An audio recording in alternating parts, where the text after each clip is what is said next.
किसान साथियों, अगर आप भी चाहते हैं गेहूं में आपको अच्छा पैदावार मिले, जो भी आपकी बालियां गेहूं में निकलने वाली हैं काफ़ी स्वस्थ निकले और बाद में दाने का भराव अच्छे से हो सके, तो आज हम बहुत ही आसान, बहुत ही सस्ता तरीका आपको बताएंगे जिससे आपकी बालियां भी अच्छी आएंगी और आपको अच्छा उत्पादन भी मिलेगा। लेकिन इसके साथ साथ कुछ गलतियां जो हम करते हैं वो आपको नहीं करना है।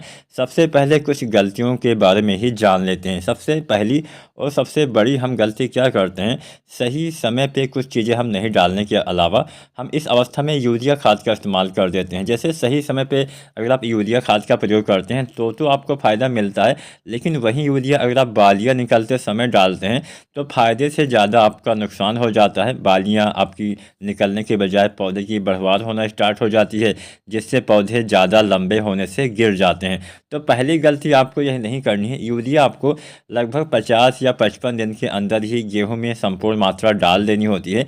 इसके बाद हम गेहूं में यूरिया का इस्तेमाल नहीं करते हैं। अगर आप मान लीजिए थोड़ा बहुत आपको नाइट्रोजन की कमी दिखती भी है तो 1 से 1.5 या 2 किलो आप दानेदार यूरिया का स्प्रे विधि से भी प्रयोग कर सकते हैं। कुछ पूर्ति हो जाएगी। अगर दिखती है पीलापन तभी डालना है, अन्यथा यूरिया का स्प्रे भी आपको नहीं करना चाहिए। अब बात कर देते हैं क्या करना चाहिए। बालियाँ निकलने से पहले आमतौर पर सभी को पता होता है हम NPK कुछ डालते हैं 0:34। इसके इस्तेमाल से आपके पौधे में बालियों का विकास, बालियों का निर्माण बहुत ही अच्छे से होता है। इसमें जो फास्फोरस होता है 52% वो बालियों तक भोजन पहुंचाता है। पोटेशियम से आपके बीज का विकास, दाने का विकास, बालियों का निर्माण, दाने की संख्या काफ़ी अच्छी आती है, जिससे आपकी बालियाँ स्वस्थ और अच्छी आती हैं। तो NPK 0:34 बालियाँ निकलने से पहले गबोट अवस्था में 1 से 1.5 किलो अगर आप इस्तेमाल करते हैं तो बालियाँ स्वस्थ निकलती हैं। इसके साथ साथ आपको कुछ और चीज़ें मिला के डालना होता है। जैसा कि मैंने बोला कि अगर पीलापन है तो आप यूरिया भी स्प्रे कर सकते हैं, क्योंकि यह जो NPK है 0:34 इसमें नाइट्रोजन नहीं पाया जाता है।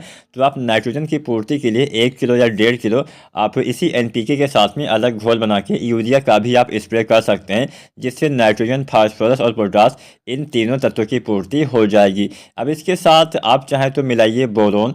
अब बोरोन के इस्तेमाल से पर परागण बहुत अच्छे से होता है। जब फसल में परागण अच्छे से होता है तो बाद में दाने का भराव भी अच्छे से होता है। तो बोरोन 20% वाला लगभग आपको 100 ग्राम या 125 ग्राम जब आप 0:34 और यूरिया डालते हैं तो आप साथ में मिला के मतलब अलग अलग घोल बना के एक साथ मिला के स्प्रे कर सकते हैं। अब यहाँ पे यूरिया तभी मिलाना है जब पौधे में पीलापन हो, अन्यथा यूरिया खाद का प्रयोग आपको नहीं करना है। बाकी दो चीज़ें आप 0:34 और जो बोरोन है इसका इस्तेमाल कर सकते हैं। अब जब बालियाँ निकल आती हैं इसके बाद NPK 0:050 का इस्तेमाल करिए, जिसमें 50% पोटेशियम, 17.5% सल्फर पाया जाता है। इसके इस्तेमाल से पोटास और सल्फर दो तत्वों की पूर्ति होती है, जिससे आपके पौधे में जितने भी दाने आते हैं उन दाने के अंदर, गेहूं के अंदर आपके अच्छे से भराव हो पाता है, दाने का वजन बढ़ता है, दाने की मोटाई अच्छी आती है और दाने में चमक आता है।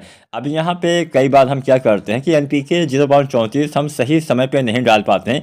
इसका इस्तेमाल बालियाँ बनते समय अगर आप करते हैं गबोट अवस्था के शुरुआती समय में तो ही ज़्यादा लाभ मिलता है। इसका इस्तेमाल अगर आप बालियाँ निकल आती हैं तब करते हैं तो आपको ज़्यादा लाभ नहीं मिलता है। इस बात का भी ध्यान देना है। ऐसे ही आपको NPK 0:050 का भी इस्तेमाल बालियाँ निकलने के बाद करना होता है। मान लीजिए आपने बुआई के समय पोटास कम मात्रा में डाला हुआ है या फिर नहीं भी डाला हुआ है, तो ऐसी दशा में आप बालियाँ निकलने से पहले भी NPK 0:050 का इस्तेमाल करते हैं तो और बेहतर लाभ मिलता है। पोटास की पूर्ति होने से बालियों का विकास अच्छे से हो पाता है। हमारे बहुत सारे किसान साथी जिन्होंने पोटास बुआई के समय ना डाला हो या फिर कम मात्रा में डाला हो, ऐसे किसान साथी बालियाँ निकलने से पहले और बालियाँ निकलने के बाद NPK 0:050 या NPK 13:045, अब 13:045 तब डालिए जब थोड़ा बहुत नाइट्रोजन की आपको कमी दिखती है, जिससे नाइट्रोजन की भी कुछ पूर्ति हो जाएगी और पोटास की भी पूर्ति हो जाएगी। दोनों में से कोई एक बालियाँ निकलने से पहले और बालियाँ निकलने के बाद अगर आप इस्तेमाल करते हैं तो आपको फ़ायदा मिल जाएगा। अब यहाँ पे एक बात का ध्यान रखना है, पोटास जो हम दानेदार डालते हैं वो आपको नहीं डालना है। उसका इस्तेमाल आपको बुआई करते समय लगभग 25 से 30 किलो आपको पर एकड़ के हिसाब से इस्तेमाल करना होता है। साथ में यूरिया हम डालते हैं बुआई के समय 20-22 किलो, साथ में DAP 55 किलो के आसपास डालते हैं। यूरिया पहले दूसरे पानी पे 40 से 45 45 किलो हम डालते हैं। बात जिंक की जाए तो जिंक का इस्तेमाल अगर आप गबोट अवस्था में करते हैं तो भी थोड़ा सा लाभ मिल जाता है। तो जो जिंक आती है 12% वाली 120 ग्राम मात्रा पर एकड़ के हिसाब से आपको, जब आप NPK 0/34 और बोरोन का इस्तेमाल करते हैं तो उसी में अलग अलग घोल बना के अगर आप इस जिंक का इस्तेमाल इस समय कर देते हैं बालियाँ निकलने से पहले, तो पौधे में भोजन बहुत प्रचुर मात्रा में अच्छे से बनता है, प्रकाश संश्लेषण बहुत सही से होता है, जिससे पौधे में बालियों का निर्माण और अच्छे से और सही ढंग से हो पाता है। तो बस ज़्यादा कुछ नहीं करना है, अपने फसल के हिसाब से आपको खादों का चयन करना है। पोटाश ना डाला हो तभी आपको 0.050 बालियाँ निकलने से पहले डालना है, अन्यथा बालियाँ निकलने के बाद ही डालेंगे तो अच्छा लाभ मिलेगा। तो आज की जानकारी, आज की वीडियो आपके लिए उपयोगी रही होगी। अब इस अवस्था में नमी भी आपको बना के रखना होता है, कई बार हम सिंचाई पे ध्यान नहीं दे पाते हैं जिससे भी पैदावार कम रह जाता है। तो नमी बना के रखिए, सही समय पे खादों का इस्तेमाल करिए, तो आप भी गेहूं में अच्छा और ज़्यादा उत्पादन ले पाएंगे। वीडियो अच्छी लगी हो तो लाइक करें।